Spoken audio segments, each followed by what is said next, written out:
And today we're going to take a quick peek into what makes a Vanda to help you identify them. So Vandas can come in a wide variety of different sizes, from something like this, something like this, to these, and all of these. But they're not to be outdone by all of that. They can come in that size too. So just a quick flick through some of the different varieties of this Vanda Alliance. We have the Arachnus, the Papilionanthus, the Morcaras, Renanthera,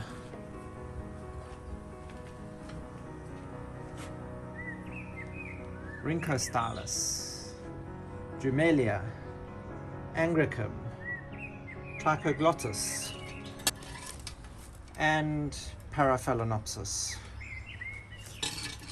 And this is just a small sample of the genera that the Vanda Alliance encompasses. So let's again go to our table and have a look what joins them all together. Welcome to the Nature Company, and if this is the kind of information you're interested in, please hit that subscribe button if you haven't already, and that notification bell to be notified of all our upcoming videos so you don't miss out on a thing. Today we're going to take a quick peek into Vandas to give you a quick idea of what to look out for to help you in your identification process. And as they say, knowledge is the end of ignorance, but the beginning of confusion. Taking a look at our Vanda, we can see it's a monopodial orchid.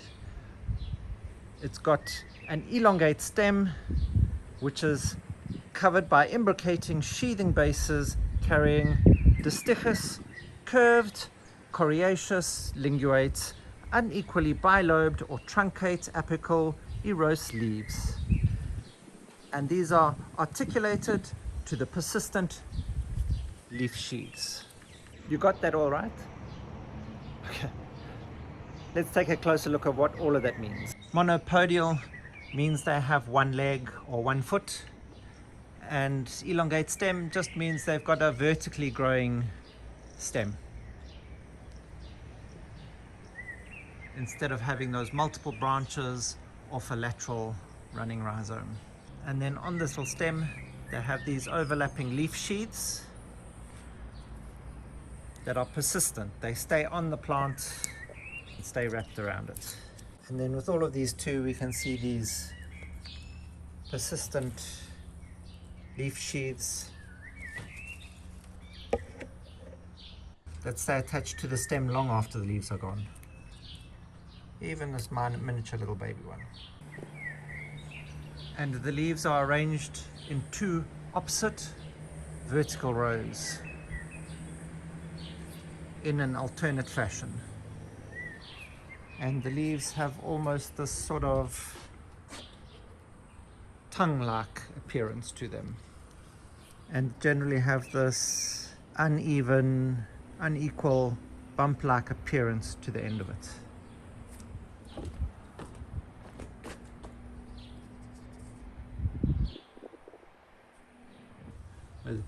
Whether it's Drumelia,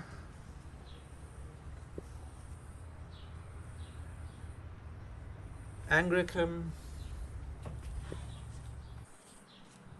Rhynchostylis,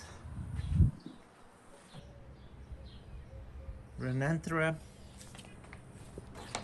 And then not only that, your basic Vanda is going to have 3 different leaf variations: the terete, the semi-terete, and the strap leaf. This is the terete Vanda, where the leaves look like they're pencils, they're rounded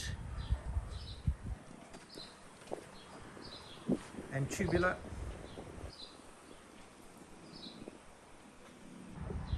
And these are your semi-terete, where they have a deep channel in them. From the side they would almost look tubular, but they're not. They've got this deep channel, but they're still very fleshy.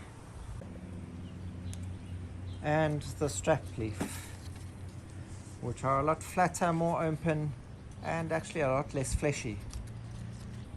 Generally, when dealing with these different leaf forms, the terretes and the semi-terretes want a lot more sun. I give mine out here full sun, whereas your strap leaf would prefer to get dappled sun. And when looking at the roots of the Vanda Orchids, you'll generally find them to be big and fleshy, almost the same diameter as what the stems are. And you'll generally find that there are lots of roots all the way running down the majority of the plant.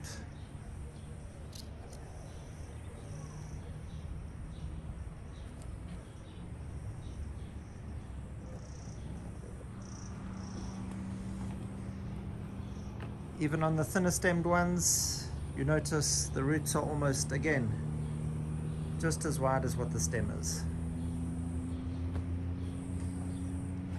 So just a quick flick through some of the different varieties of this Vanda Alliance.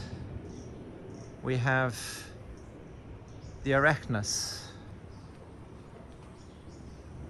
the Papilionanthus, the Morcaras, Renanthera,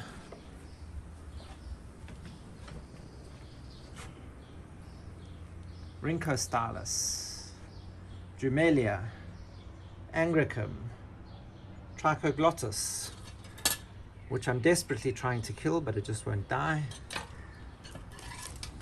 and Paraphalaenopsis.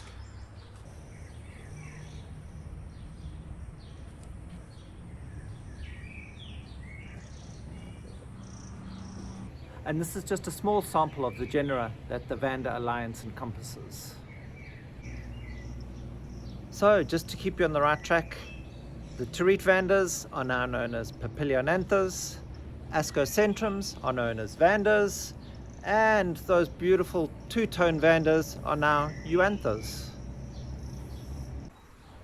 But don't worry if you get your naming wrong. Tomorrow it will all change again. And anyway, as long as you have an idea of what it is, then you can find the right area to put it to get it to bloom. And thank you for watching. If you have found any of this information helpful, please hit that like button, that subscribe button down below if you haven't already, and that notification bell, bing bong, to be notified of all our upcoming content so you don't miss out on a thing. Help us grow as we help your plants grow.